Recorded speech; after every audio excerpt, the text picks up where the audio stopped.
아니고 가는 것도 아니고 가는 것도 아니고 같은 것도 아니고 영법을 가지신 분, 완전한 깨달음을 얻으신 부처님들 가운데 가장 훌륭한 설법자인 당신 개인이를 배웁니다. 이제 몇 페이지죠? 29페이지 이제 보십시오. 이제 전문 시간에 법신에서 깨달음 측면인 네 가지 성스러운 진리 중에 도성제와 멸성제를 이제 얘기를 했습니다. 이 멸성제는 진리를 얘기하죠. 열반을 얘기하고 도성제는 그 열반을 깨닫는 방법을 얘기를 합니다. 예. 이것이 이제 그 법보에 해당하는 거죠.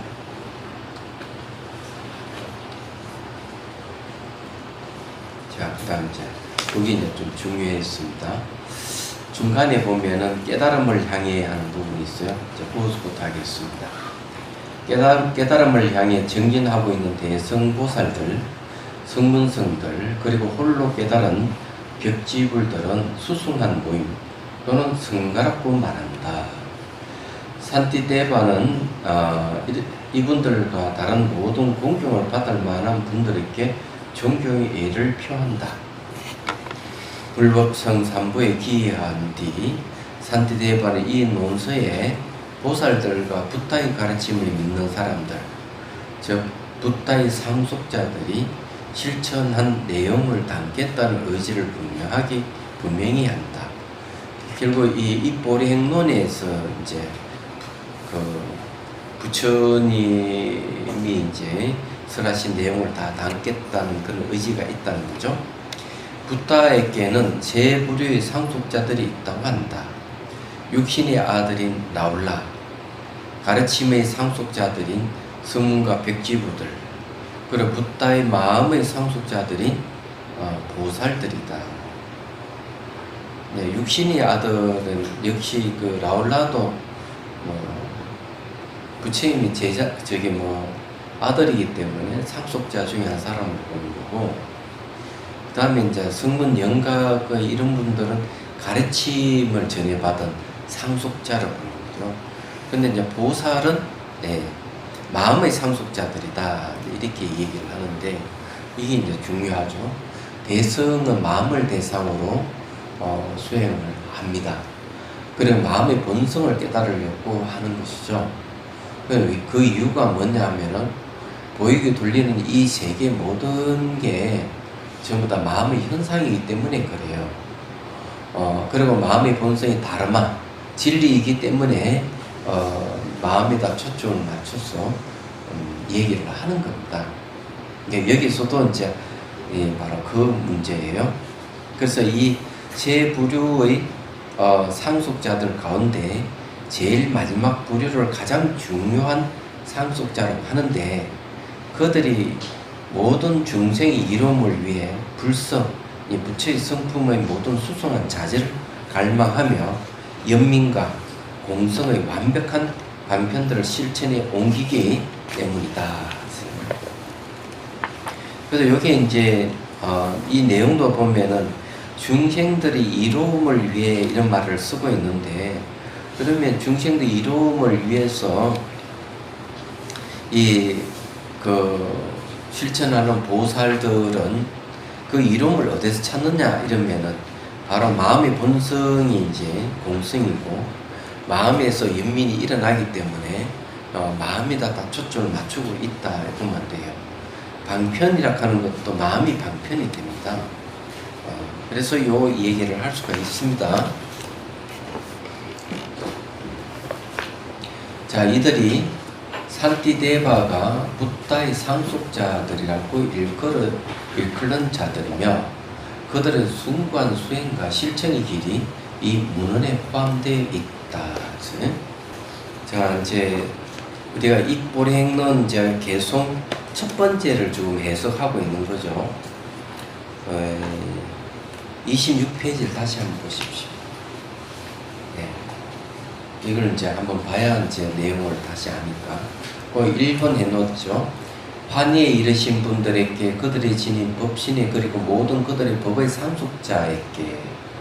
이제 그래서 이제 달라이 라마 스님이 법신을 설명할 때 이 법신을 어떻게 이루느냐 하니까 도성제와 멸성제에서 이루어진다. 네, 이랬고요. 법의 상속자에서는 법은 이 상속자가 세 종류가 있죠. 육체의 상속자와 가르침의 상속자와 마음의 상속자 이렇게 얘기했습니다. 응당의 존경을 받을 만한 분들께 경건히 예를 올립니다. 경전에 따라 저는 이제 보살행의 수행을 간략히 설명하겠습니다. 이랬죠. 여기 일단 설명이에요. 자, 이제 30페이지 다시 돌아옵니다. 세 번째 줄. 보살의 수행은 이제 보살의 수행에 대해서 얘기하겠다고 이렇게 수행이 나왔으니까 이 나오죠. 보살의 수행은 6바라밀 혹은 10바라밀의 수행으로 이루어져 있다. 이런 다시 세 가지 수련으로 요약될 수 있는데 나쁜 짓을 하지 말고 선을 실천하며 중생의 이롱을 위해 행동하는 것이다. 자, 여기에서 이제 6바라밀하고 10바라밀의 관계는 어떻게 되는가 하는 문제인데 6바라밀에다가 4가지 바라밀을 더 보태면 10바라밀이 됩니다. 이제 원역, 방편 또 뭐 하나 더 있죠. 그래. 네? 네. 그래 방편 원이 있고 힘이 있고 지혜를 얘기합니까? 이렇게 4가지가 이제 지바라밀이 4가지 맞네요. 이렇게 해서 6바라밀의 4가지보다 10바라밀이 되는데 이 4개의 바라밀은 6바라밀을 도와주는 바라밀이다. 이렇게 얘기를 하고 있습니다. 근데 해심일경에서 그 얘기를 하고 있죠. 그래서 근본은 6바라밀이다. 이래 보시면 됩니다. 근데 이걸 다시 이제 3가지 수련으로 얘기를 한다 그러면은 3가지 수련이 뭐겠어? 나쁜 짓 하지 말고 첫 번째, 두 번째는 선을 실천하고 세 번째 중생의 이로움을 위해 행동하는 것. 이건 이제 3가지죠.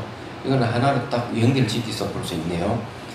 산티대반의 이 보살행의 길을 입문, 수행, 그리고 성취 3단계로 설명한다. 입문은 보살의 원을 세우고 보리심이라고도 말하는 깨달음을 성취하는 열망을 처음으로 인지하는 단계를 설명한다. 이게 입문이네요. 이 논수의 주요 부분은 발보리심, 즉 6바라밀 수행을 따르는 방법을 기술하고 있다. 이 수행의 목적인 열반의 불성의 성취는 제9장의 마지막 부분에 간략하게 서술되어 있다. 그래서 여기에 이제 3가지 수련이 이제 입문, 수행, 성취 이렇게 되겠습니다. 말하자면요. 나쁜 짓 하지 않는 것이 또 하고 선을 실천하는 거하고 중생을 이렇게 하는 것도 세 수로 나눠져 있는데 그렇더라도 입문, 수행, 성취 이게 이제 더 정확하겠습니다. 보살이라고 할 때 이는 무엇을 의미하는가? 보디는 깨달음을 뜻한다. 이는 모든 결점을 여의고 모든 좋은 자질을 부족한 상태이다. 자, 이게 이제 보디 깨달음이라는 게 결점을 여의고 모든 자질을 부족한 상태를 깨달음이다. 이렇게 표현했는데 아주 멋진 내용이네요. 사트바는 용기와 신념을 가지고 모든 중생을 위해 깨달음을 얻으려고 노력하는 사람을 일컫는다. 이렇게 모든 중생의 궁극적인 이익을 위해 자발적으로 깨달음을 얻겠다고 염원하는 사람들을 보살이라고 한다. 자, 여기에서 이 내용을 잘 우리가 이해해야 되는 게 우리는 흔히 쓰는 상구보리 화중생이란 말을 많이 쓰는데 위로를 깨달음을 구하고 아래는 중생을 구제한다고 이렇게 하면서도 중생 구제 왜 하느냐 이러면 위로는 깨달음을 구하기 위해서 한다 이렇게 얘기하는 사람이 꽤 많아요. 이거는 반대입니다. 잘못된 거예요. 중생을 구제하기 위해서 이의 없는 깨달음을 구한다 이렇게 해야 맞습니다. 그래서 여기서도 그 얘기 중생의 궁극적 이익을 위해서 깨달음을 얻겠다고 염원하는 사람들은 보살을 간다 하는 이유가 여기에 있는 거예요. 그래서 법만경에도 깨달음만을 취하는 사람은 깨달음의 이 열매를 얻지 못한다, 이렇게 얘기를 하고 있습니다. 깨달음의 씨앗을 심지도 못한다, 이렇게 얘기를 하고 있어요. 깨달음의 씨앗을 못 심으면은 열매를 얻을 수가 없다, 이런 소리죠. 그렇기 때문에 이 수행자는 자기 깨달음을 궁극으로 목적을 하는 게 아니라 중생을 구제하는 데에 그 목적이 있다, 이렇게 이제 보셔야 돼요. 그러기 위해서 깨달음을 추구한다, 그게 이제 수행입니다. 그들은 지혜로서 그들의 마음을 깨달음에 향하게 하고 연민으로서 중생을 염려한다. 다른 이들을 위한 완벽한 깨달음의 발언을 보리심이라고 부르는 것이며, 그래서 이게 완벽한 깨달음의 발언이 뭐냐, 보리심이다, 이랬습니다. 이것이 보살행의 시작점이다. 그래서 유가사지론에도 보면은 이 세상에 수많은 원이 있지만은 보리심이라는 원이 가장 궁극적인 것이고 세상의 모든 원을 다 포함한다, 이렇게 얘기를 하고 있는 거죠. 수행자는 깨달음이 무엇인지 알아차림을 통해 이루어야 할 목표뿐만 아니라 깨달을 가능성이 있다는 사실을 이해한다. 중생을 돕겠다는 열망으로 그들을 위해 반드시 깨달음을 성취해야겠다는 생각을 한다. 그러한 생각이 바로 대성의 입구이다. 그러면 보리심은 두 배의 염원이 된다. 깨달음 그 자체를 이루겠다는 염원과 모든 중생을 위해 깨달음을 성취하겠다는 염원이다. 그러니 이것이 깨달음 내용이, 보리심의 내용입니다. 아주 중요하죠. 물론 깨달음을 얻겠다는 염원이 불분명하거나 깨달음은 의뢰에 성취해야 하는 것이라는 의무감을 느낄 수도 있다. 그러나 깨달음이 있고 성취할 수 있다는 확신이 없다면 절대 깨달음을 성취할 수 없을 것이다. 따라서 깨달음의 의미를 제대로 아는 것이 매우 중요하다. 자, 여기에 이제 중요한 말은 무슨 말이냐면요. 깨달음이 있고 성취할 수 있다는 확신, 이게 필요하다는 거예요. 이게 없을 때는 깨달음을 성취할 수 없다, 이렇게 얘기를 하고 있습니다. 그래서 이제 그런 확신은 어떻게 얻을 수가 있나, 이렇게 하면은 확신은 이제 믿음이기 때문에요. 그래서 믿음에도 세 종류가 있다고 제가 얘기한 적이 있죠. 처음에는 교화받는 믿음. 교화를 받은 법문을 듣고 교화를 받아서 믿음이 생기는 거죠. 두 번째는 그러고는 하나 더 알렸고 열망을 일으키죠. 그리고 두 번째는 열망이 가득 찬 믿음이에요. 그거는 이제 교화를 받아서 하나 더 알려고 하는 거죠. 본문을 듣거나 뭐 인터넷 뒤지거나 도서관 책을 보거나 그렇게 하는 거고, 세 번째는 그렇게 하고 난 뒤에 이제 확신이 오는 믿음. 그래서 확신이 오는 이 믿음이 궁극적으로 깨달음으로 나아갈 수 있는 믿음이다, 뭐 이렇게 얘기하는데, 이 믿음 어디서 오느냐가 중요해요. 바로 지혜에서 오는 거죠. 교화를 받았을 때 지혜가 생기고 하나 더 알려고 열망을 일으키면서 학습을 할 때 지혜가 생기는 겁니다. 그래서 이제 믿음이 점점 깊어져서 확신이 이르게 된다는 걸 얘기를 합니다. 이때 확신이 있을 때 나는 깨달을 수 있다는 확신이죠. 그랬을 때 이제 이 깨달음을 성취할 수 있다는 겁니다. 자, 이러한 맥락에서 두 번째 법의 받기에서 배제되어 있는 공성의 이해는 아주 중요하다. 모든 현상은 본디공하며 자성이 결여되어 있다. 이는 반야경 부의 경전과 나가라 주나 등이 명확하게 설명하고 있다. 그러나 이 순간 우리의 자각은 어떠한가? 나가라 주나가 말하는 공성은 지금 이 순간 우리가 실제로 보고 있는 것에 대한 관한 내용이 아니라 우리가 경험하고 있는 것은 그의 정반대이다. 나가라 주나는 용수보살을 얘기하죠. 우리는 실제로 보고 있다고 이렇게 생각하는데 그런 경험은 사실은 잘못된 것이다, 이렇게 얘기하는 거예요. 그래 현상을 공으로 볼 때 제대로 보는 것이다. 이렇게 보는 겁니다. 우리는 현상을 공하게 바라보는 대신에 모든 것은 존재한다고 본다. 만일 배움과 수행을 통해 현상의 본성은 공하다는 것을 이해하고 확신을 가질 수 있다면 우리는 지금까지 우리가 존재한다고 생각했던 수많은 것들이 실제로 그렇지 않다는 것을 깨닫게 될 것이다. 자, 여기에서 이제 현상의 본성이 공하다는 걸 확실히 이해만 할 수 있으면은 우리 삶이 바뀐다는 걸 얘기합니다. 우리가 알고 있었던 건 잘못 알고 있었다는 것을 얘기를 하면서 우리는 완전하게 이 인식이 전환된다는 걸 얘기를 하고 있는 거죠. 그래서 켄 웰버도 이 궁극지 의식 상태는 공성을 깨달았을 때 궁극지 의식 상태를 가진다. 이렇게도 얘기하고 그런 분이 이제 대표적으로 누군가 이름을 어디다 묻다. 서가모니 부처님 한 분뿐이다. 하고 그분은 그렇게 얘기를 했던 것이죠. 예. 자, 그 다음에 이제 봅시다. 이는 마치 물방울이 영원히 지속되리라는 어리석은 믿음에 사로잡혀 있는 자신을 자각하는 것과 같다. 물방울이 영원히 지속될 리는 없죠.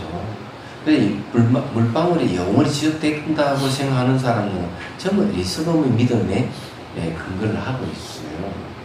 그래서 그런 상태를 자각해서 물방울이 영원히 지속되는 게 아니구나 하는 자각이 일어나야 된다는 거죠. 이 어리석음과 무명은 지금까지 탐욕과 분노의 근원으로 작용했다. 다시 말하면 이것이 윤회의 근원이다. 그래서 여기에 이제 어리석음이 있는 사람들은 사물을 볼 때 어떻게 보느냐 하면은 사물을 볼 때 거기에 마치 고정되어 있는 실체를 보는 거죠. 다른 것과 분리되어 있고 그것이 스스로 존재하는 같이 보는 것. 그렇게 보는 걸 무명이라고 그러고 그렇게 보기 때문에 거기에서 탐욕과 분노가 일어난다. 이렇게 얘기하는 거죠. 왜냐하면은 그 대상 실제로 있다고 생각되는 그 대상이 좋으면 가지려고 하고 그걸 가지지 못했을 때는 분노가 일어난다는 거죠. 그래서 이게 무명이 탐욕과 분노의 근원이다. 이렇게 얘기를 하는 거고 이것이 이제 윤회의 근원이다. 이렇게 얘기를 하는 겁니다. 그렇다면은 우리가 공성에 대한 법문을 듣고 공에 대한 사유를 하고 또 수행을 통해 공성을 체험해 가는 과정 속에서 무명이 없어지고 탐욕과 분노가 없어지는 거죠. 그러면 윤회에서 벗어난다. 이런 얘기입니다. 바꾸서 얘기하면은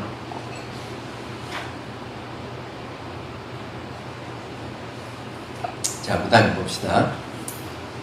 현상이 실체한다는 어리석음은 극도로 강력하다. 그러나 우리는 이것이 실수에 불과하다는 것을 명심해야 한다. 이 어리석음은 견고하지만 단지 우리가 제대로 인식한다면 그릇된 알매에 불과하다는 사실을 알 수 있다. 그럼 제대로 인식한다면 하는 게 중요해요. 그래서 이걸 제대로 인식하기 위해서 두 가지 방법을 사용합니다. 하나는 직관과 하나는 추론을 사용하죠. 이 두 가지를 사용해서 어리석음을 없애는 겁니다.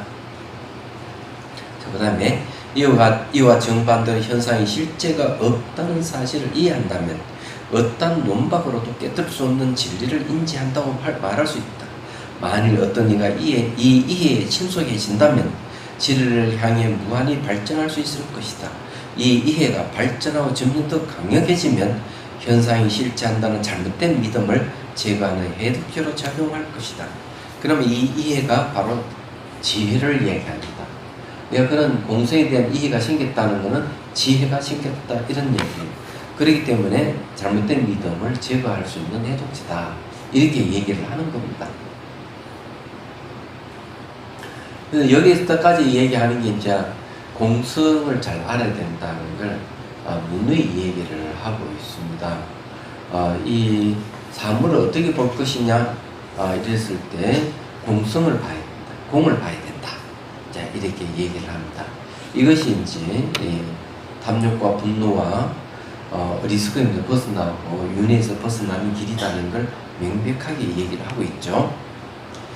자, 우리가 이 오해를 완전히 소멸시킬 수 있을까? 이러한 가르침이 있다. 마음의 본성은 청정하고 빛난다. 그러나 그 본성을 가리는 번뇌와 지혜의 장애들은 우연적이다. 네. 자, 여기 우연적이라는 말을 썼는데 줄을 한번 보죠. 역자줄. 이 개소에서 말하는 우연하다는 것은 부단한 수행을 통해 장애를 제거할 수 있는 가능성이 있다는 것을 뜻한다. 예.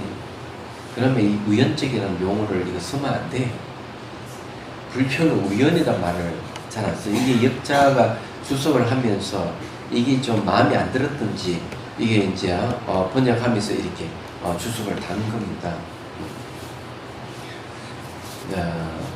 근데 만일에 이제 제대로 이제 이 얘기하면 번뇌를 장애하는 건 번뇌장이고 지혜를 장애하는 거는 지혜장, 지장이라고 해요. 그러니까 또 다르게 얘기하면은 소지장이라고 얘기합니다. 근데 이런 장애들이 우연적이다.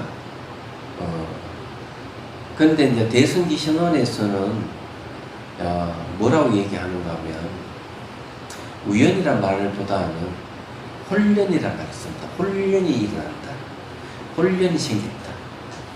이런 말을 쓰면서 그거는 실체가 없다는 그런 식으로 얘기하고 무명이 일으키는 원인이 없다는 것을 그런 식으로 얘기를 해요. 근데 여기서 우연이란 말을 썼네요. 그래서 그냥 우연이라는 말보다 우연적이다 이렇게 해서 여기에 적당한 용어가 없어가지고 우연이다 이러면 완전히 안 되기 때문에 우연적이다 이런 식으로 얘기를 했습니다. 이건 이해를 하셔야 돼요, 여러분들이. 비록 이 장애들이 아주 오랫동안 있어 왔지만 마음과 본성이 그와 같지는 않다. 따라서 현상을 제대로 볼 수 있는 올바른 직관력을 키우게 되면 이러한 장애들은 완전히 사라질 것이다. 직관력이라고 하는 것은 알아차림을 통해서 파악하는 걸 얘기합니다. 그런데 공성에 대한 것은 직관 하나로는 안 돼요. 그래서 사유가 필요합니다. 자, 명료함과 알물 특징으로 하는 마음의 본성은 흠이 없다. 자, 요게 이제 상당히 중요한 말이에요. 명료함과 암을 특징으로 한다. 그래서 흠이 없다. 그럼 대승기 신론에서는 이걸 어떻게 얘기를 하느냐? 대승기 신론에서는 청정하다. 앞에 마음 본성 청정하고 빛난다 그랬죠? 그래서 이게 마음의 본성을 얘기할 때 청정하다. 또 빛난다 해서 강면 지혜라고 또 이렇게 얘기합니다.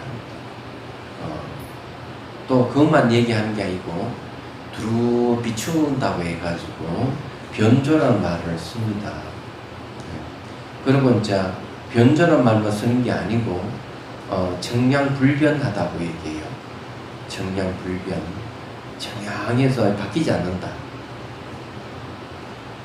예, 청량불변을 얘기를 합니다. 그리고 이제 진실식지, 진실을 아는 암을 얘기하고, 여기 이제 명료함과 암이라는 말이 그거하고 이제 관련이 있죠. 이런 식으로 설명하고 있다는 걸 말씀드립니다. 그래서 이 마음의 본성 흠이 없다고요. 마음의 본성은 어떠한 장애도 영향을 받지 않는다. 정신적이든 마음 밖에서 일어나는 것이든 어떤 현상도 마음의 본성을 흔들 수 없다. 어떤 것도 마음 그 자체의 특징인 본연의 자질을 바꾸어 놓을 수는 없다. 현상이 실체하다는 믿음은 잘못된 인식에 기반한 것이며 마음의 본성과는 정반대이다. 그러나 현재 우리가 가지고 있는 조건들과 오랫동안 습관이 되어온 인식의 방법 때문에 우리의 현상을 잘못 경험하는 것이다. 따라서 현상이 실체하지 않음을 간파할 수 있는 마음으로 현상이 실체한다는 잘못된 믿음을 무수해야 한다. 이 실체에 대한 잘못된 믿음은 너무나 강력하다. 하지만 마음의 본연의 특징에 영향을 끼칠 수는 없다. 미륵의 구경 일성 보성은 우리가 공부를 한번 했습니다. 그래서는 이 내용을 다음같이 설명한다. 염원은 우연한 것이며 마음의 본성이 자질들은 본래적인 것이다. 자, 이거 왜 이런 얘기를 하는가? 마음의 본성은 생멸이 없어요. 생멸이 없어 청정한 것은 청과 끝이 없기 때문에 본리적인 걸 얘기하고, 염오락하는 것은 생멸하는 것다. 생겼다 사라졌다 하는 것이기 때문에 이것은 본리적인 것이 아니다. 근데 본리적이 아니다는 말을 우연이라는 말을 이렇게 썼네요. 그래서 이걸 아마 이 번역을 할 때 적당한 용어가 없었죠. 우연이라는 말을 쓴 것 같습니다. 근데 만일에 이제 경전의 근거에서 본다면은 이 염원은 생멸하는 것이고 마음의 본성이 청정은 생멸하지 않는 것이다. 이렇게 하는 게 맞는 이야기입니다. 이건 우연하다는 말은요, 이건 존재하지 않는 것이다 이런 말도 되지만 염원은 생멸하는 것이고,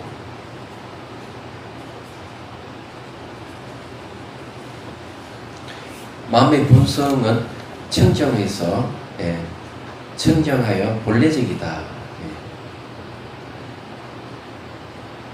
이렇게 번역하는 게 좋겠습니다.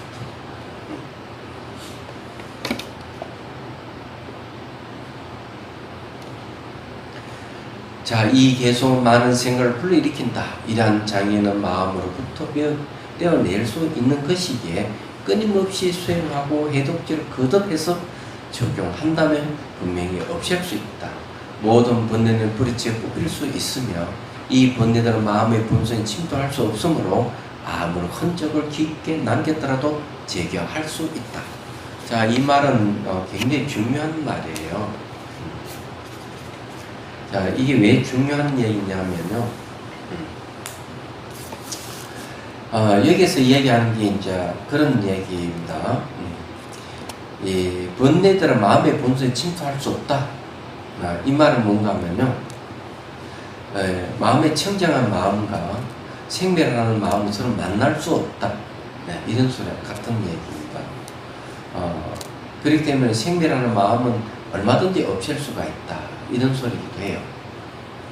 그래서 육조 스님의 본문에도 그런 이야기가 있죠. 이것도 유차한 이야기인데 육조 단경에 나오는 이야기는 아닙니다. 육조 대사의 본문에 이런 이야기 나오죠. 나 이렇게 한 가지 법이 있는데 머리도 없고 꼬리도 없고 중간도 없다. 모양과 색깔이 없고 인과의 법도 아니다. 그렇게 얘기해요. 이게 이걸 뭐라 그러느냐 이렇게 하니까 어린 신이가 우리 마음의 본성입니다. 그러니까 이제 주장기를 때려요. 아프냐? 아픕니다. 근데 감히 한 말씀 드리자면은 아픔은 이 청정한 마음은 우리 마음의 본성은 이 아픔을 받아들이지 않습니다. 이렇게 얘기했습니다. 그러니까 육조스님이 인정을 해요. 그래, 네 말이 맞다. 어떤 사람이 칼을 들고 와 사지를 잘라낸다면 엄청난 고통과 분노가 일어나지만 우리의 마음의 본성은 분노와 고통을 받아들이지 않는다. 이렇게 얘기해요. 그래서 여기에서 번뇌들이 마음의 본성에 침투할 수 없다 그랬어요. 침투할 수 없다는 말이 그런 이야기입니다. 생멸하는 마음과 생멸하지 않는 마음이 서로 탁 만나면 생멸하는 번뇌는 없어져요. 생멸하지 않는 마음은 없어지지 않습니다.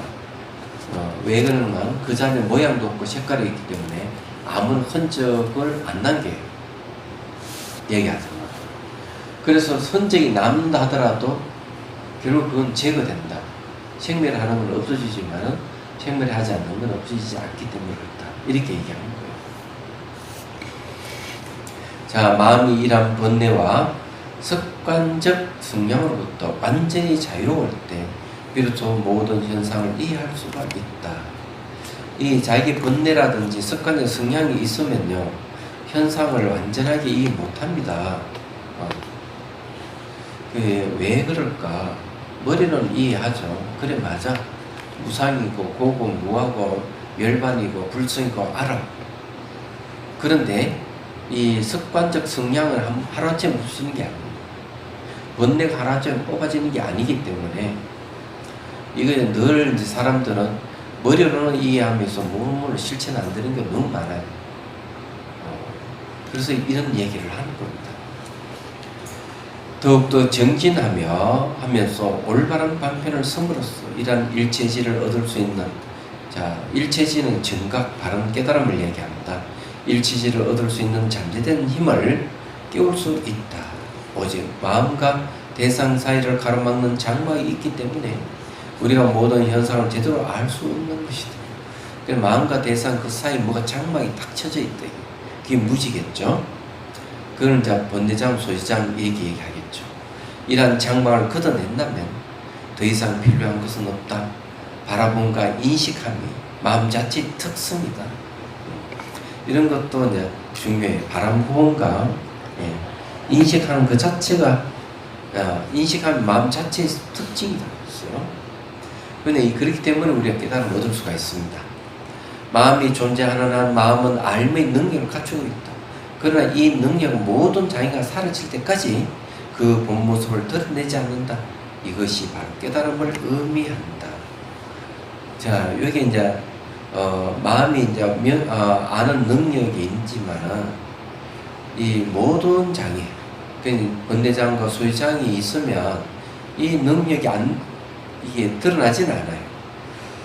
그래서 수행을 통해 가지고 이런 장애 요인들이 싹 사라지면은 그 알미 능력이 착 나타나는데 그게 바로 깨달음이라는 거예요.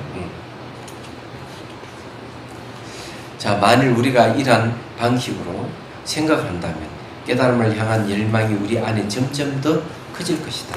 이 말을 왜 하는가 하면 우리 누구나 아는 알을 다 가지고 있기 때문에 우리가 갖고 있는 이 아는 알므로 인해서 깨달음을 얻을 수 있구나. 이렇게 이제 얘기를 할 수가 있단 말이죠. 그래서 육조 스님의 이제 서자격이죠. 장자격이 아닌 서자격이 신의 하택 신입니까? 하택 신에는 이 알지자 암 이걸 한 가지 딱 내셨어요. 모든 것은 이 안다는 알미라는 하나의 문에 다 들어가는 것이다. 이렇게 얘기를 하고 있어요. 그게 가장 중요하다. 이렇게도 얘기를 합니다. 그건 맞는 이야기예요. 깨달음이 보면 정변지라 해가지고 바르게 두루 아는 암 이런 소리예요. 그래서 이 얘기를 하는 겁니다. 아이고, 정변지라.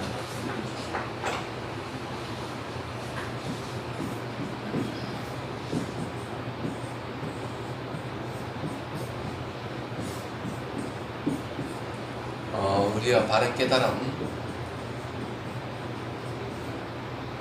정각을 이런 식으로 정변지, 바르고 두루 아는 암. 그래서 이제 이 안닥하는 게 이제 마음의 본성이니까. 그래서 이 알미, 이 무지에서 지혜로 바뀌는 거죠. 이 지혜로 바뀌면 이 지혜에서 정변지, 바로 두루 아는 암이 이루어지는 겁니다.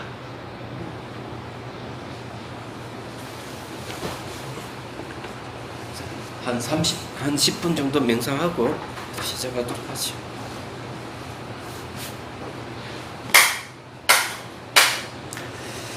자, 숨을 들이쉬고 내쉬고 힘을 쭉 빼고 척추를 곱게 세웁니다.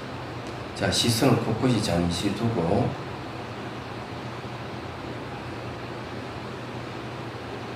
눈을 감고 가슴에 하얀 용꽃봉을 쭉 솟아서 정수리에 활짝 핀 걸 상상하시고 지혜와 자비의 형상화인 관자재보살, 관심보살님이 자 앉아서 미소를 짓고 있다고 상상하십시오. 그리고 오른손에 들고 있는 감로쇠를 머리를 쭉 부어주는 걸 상상합니다. 상상의 물이 몸에 접촉할 때 그 변화를 잘 지켜보십시오. 어떻게 바뀌어가는가. 그렇게 지켜보면은 지혜가 생깁니다.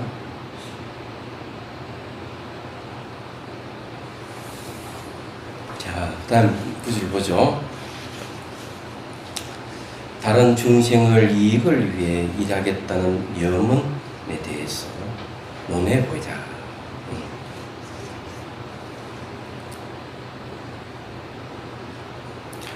이 염문은 우리가 그러듯 인간을 포함한 모든 생명을 가진 존재들이 행복을 원하며 괴로움을 원하지 않는다는 것을 깨닫는 것에서 비롯됩니다. 사실 우리는 다른 존재들이 괴로움으로부터 벗어나기를 바란다는 면에서 연민을 가지고 있다. 이런 감정들이 강하지 않고 대상의 범위도 좁을 수 있지만 모든 이들은 어느 정도 연민의 감정이 있다. 예를 들어 어떤 사람이 고통받고 있는 것을 본다면 순간적으로 끔찍해 라고 생각하고 그 고통으로부터 그들을 구해주고 싶어 할 것이다. 우리 자신이 괴로움을 겪지 않고 행복하기를 바라듯이 우리는 다른 이들도 행복해지기를 원하는 바람을 일으킬 수 있다. 지금은 아주 적은 연민과 자애를 가지고 있다 하더라도 이 연민과 자애는 우리가 닦아 나갈 수 있는 것이다. 이 연민과 자애의 마음이 커져가면서 다른 이들을 위해 일하겠다는 우리의 바람도 함께 커질 것이다. 여기 이제 연민과 자애는 바로 자비를 얘기합니다. 그래서 이제 이 자비라는 게 이제 우리 얘기를 하는데 대성불교에서는 특히 연민을 수행의 핵심으로 보고 있어요. 그래서 이제 요 내용도 사랑을 앞에 두는 게 아니고 연민을 앞에 둔 것도 그런 의미가 좀 있을 겁니다. 연민이 사랑보다 힘이 더 세요. 자, 깨달음을 얻겠다는 열망을 갖기 위해서 우리는 깨달음을 성취하면 무엇을 얻을 수 있고 그렇지 못했을 때 이런 것은 무엇인지 알아야만 합니다. 설령 그 깨달음이 자신만을 위한 것이라도 말이다. 이를 위해서 윤회의 단점에 대해 생각해보죠. 그리고 정반대인 열반의 단점에 대해서도 생각해보자. 바바 비베카 청변의 중간 심론은 이를 다음같이 읊고 있다. 그들은 윤회의 단점을 보기에 윤회를 피한다. 그들의 심장이 자애이기에 일반도 그들을 붙잡아 두지 못한다. 살아있는 존재의 행복을 바라는 현자는 심지어 윤회에도 머문다. 자, 여기 이제 열반에 머물지 않고 윤회에 머문다. 이렇게 이제 얘기를 하는 거예요. 열반에 머물지 않는 것은 중생들의 구제하고자 하는 열망 때문에 그래요. 열반에 머물러 버리면 중생 구제를 할 수가 없어서 그래요. 그래서 열반도 그들을 붙잡아 두지 못한다. 이렇게 얘기를 하는 거고요. 그 다음에 이제 윤회를 피하는 것은 왜 피하느냐? 윤회를 피할 수밖에 없어요. 고통이기 때문에. 그렇지만은 이 보리심을 일으키는 자는 살아있는 모든 중생의 행복을 위해서라도 윤회에 머문다고 이렇게 얘기를 합니다. 자, 이제 이런 것을 이제 거기에 역자주에 대해 해놨네요. 달라이 라마의 가르침처럼 윤회와 열반의 양극단에 머물지 않는 무주처 열반을 말하고 있다. 이렇게 무주처 열반이 일체법 열반이에요. 모든 것이 다 열반이다. 이렇게 보는 겁니다. 자, 이제 본문입니다. 보살들은 윤회에 머문다 하더라도 윤회의 감옥에 갇혀 있지 않다. 그들은 윤회의 단점을 알기 때문이다. 그러나 커다란 연민의 마음 때문에 열반에 머물지 않는다. 이 양쪽 모두에 문제가 있는 것임을 있다는 것을 알기에 보살들은 이 둘을 초월한 깨달음을 열망한다. 그래서 이제 열반도 머물지 않고 윤회도 머물지 않는다. 그죠? 그렇지만 중생 구제하기 위해서 기꺼이 윤회에 뛰어들죠. 자, 따라서 우선 윤회에 무슨 문제가 있는지부터 알아야 합니다. 윤회로 인해 깨달음을 얻고 싶다는 염원을 일으켰기 때문이다. 우리는 반드시 윤회함으로써 겪는 괴로움이 무엇인지 곰곰이 생각해 보아야 한다. 그래야 다른 생명들도 윤회로부터 자유롭게 해주고 싶다는 열망을 일으킬 것이다. 여기에서 이제 왜 괴로움에 대해서 자각을 해야 되는가 하는 문제를 이야기를 하고 있습니다. 윤회한다 하는 너무나 괴로운 일인데 이 괴로움에 대한 자각이 없으면 이 괴로움에서 벗어나고자 하는 마음이 일어나지를 않아요. 그래서 괴로움이 무엇인지를 꼼꼼히 이게 생각해 봐야 된다고 얘기를 해주는 겁니다. 그래서 이 괴로움이 무엇인지 확실히 알면 많은 중생들이 괴로움에 처했다 하는 사실을 알고는 그냥 지나치진 않죠. 이 사람들을 윤회라 하는 고통에서 자유롭게 해야 되겠다, 해줘야 되겠다 하는 마음을 일으키는 거죠. 그게 버릇심이에요. 그래서 불교를 이해하려고 그러면은 괴로움에 대한 이해가 필수적입니다. 괴로움에 대한 이해가 없이는 불교를 안다고 할 수가 없어요. 얘기하자면요. 제가 옛날에도 한번 그런 경험을 해본 적이 있는데, 강당에 있을 때, 졸업할 무렵이라 해야 되나? 강당에 있을 때 그냥 독감에 걸려가지고 일주일 내내 이 강병실에서 혼수 상태에 빠지기도 하고 이러다 겨우 살아났었어요. 죽다 살아난 거죠. 얘기하자면. 그러다가 이제 이 강당이 이제 강원 졸업할 무렵에 강주 스님을 모시고 소풍을 가게 됩니다. 어디를 가는가 하면은 법주사에서 출발해가지고 목포에 와서 정회사에 이제 짐을 풀고 하룻밤 자고 그 다음날 홍도로 갔습니다. 그러니까 거기 흑산도를 지나서 홍도가 있죠. 지금도 사람들이 많이 가는 곳이에요. 아름다운 곳입니다. 홍도를 보고 돌아와서 하룻밤 자고 그 다음날은 또 배를 타고 어디를 갔는가 하면 제주도를 갔습니다. 8시간을 배를 타고 제주도 도착했죠. 그리고 그 다음날 15명 전원 대중이 강주 스님 모시고 백록담에 갔어요. 한라산에 등반하고 내려왔는데 그 다음날 아침에 한 스님이 배를 움켜쥐고 방 안을 부르기 시작했어요. 배가 아프다고 대굴대굴 부르고 있으니까 한 스님이 전화번호를 찾아서 병원에 이제 가게 됐죠. 제가 그 스님을 들쫓고 뛰어갔습니다. 가까운 곳이라서. 근데 문제는 사람이 지금 난리가 났는데도 불구하고 전화했을 때 분명하게 의사 선생님 계신다고 해서 갔는데 그 간호사들 우리들을 보더니만 의사 선생님 옷도 딱 잡됐어요. 너무 놀래가지고 왜 그런가 살펴봤더니만 이 병원에 영락교회라고 딱 적어놨어요. 팻말을 붙여놨어요. 내가 아주 붕괴를 했습니다. 그리고 또 한 군데 또 갔는데 거기에서도 역시 거부를 했어요. 거기는 춘머락 하는 교회 이름이 이렇게 간판에 걸려 있었어요. 이런 나쁜 놈들이 어딨냐. 아무리 종교가 다르다 하지만 지금 사람이 죽어가고 있는데 의사 선생님이 없다고 굳고 못 오르게 막고 이럴 수가 있느냐. 제가 붕괴를 했어요.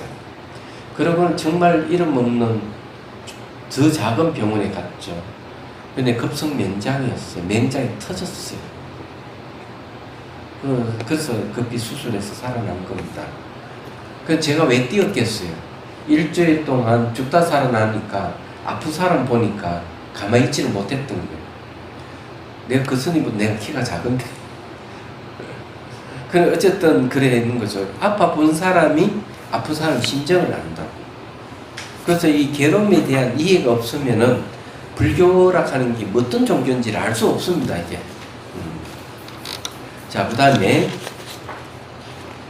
더불어 만일 우리가 다음 생을 갈망하는 마음을 극복하고자 한다면 반드시 현재 삶에서 무엇을 집착하고 있는지 대면해야 한다. 이렇게 한 단계 한 단계 마음을 길들여 가는 것이 중요하다. 보리심은 지혜가 깃들어진 매우 선한 마음의 상태이다. 자, 보리심 안에는 연민이 들어가 있고요. 중생을 구제하겠다는 건 연민이고, 위없는 깨달음을 구하겠다 하는 지혜 부분이에요. 그래서 지혜가 깃들어져 있다. 이렇게 얘기하는 겁니다. 여기에 자애가 함께 있는 것이다. 이런 정말 대단하다. 이건 자애라고 번역하는 것보다는 연민이라고 번역하는 게 맞습니다. 그래서 이게 번역할 때 이거는 문제가 있다는. 자, 이러한 종류의 선함과 친절함이 빠르게 평화를 이룰 수 있도록 해주며 우리가 덜 편협해지고 덜 흥분하게 만들어준다. 다른 이들을 만났을 때 해소 공포증을 느끼고 거리를 두려워하지 않는다. 그 대신 사람들에게 더 다가가려고 한다. 이러한 마음을 가지고 있다면 우리는 절대 두려워하지 않으며 용기 있는 사람이 될 것이다. 이런 매우 유용한 마음가짐이다. 그래서 이게 이제 우리가 이 연민심을 가지고 있으면 어떻게 되느냐? 사람을 만날 때 거리를 두려고 하지 않는다. 그렇게 이제 얘기를 하는 거죠. 그리고 우리가 덜 편협하게 만들어준다. 이렇게 얘기합니다. 그것이 이제 사랑과 연민, 특히 연민심이에요.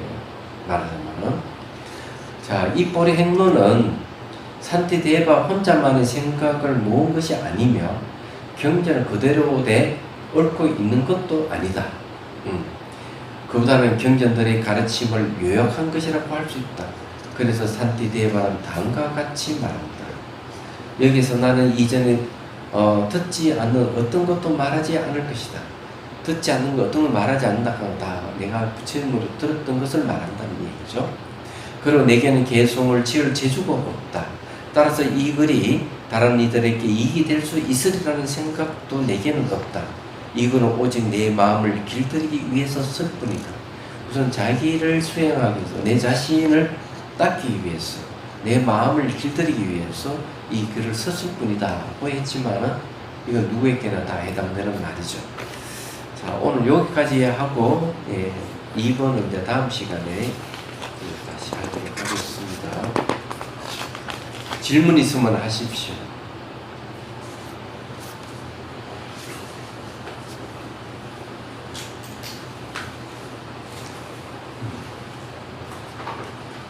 질문요.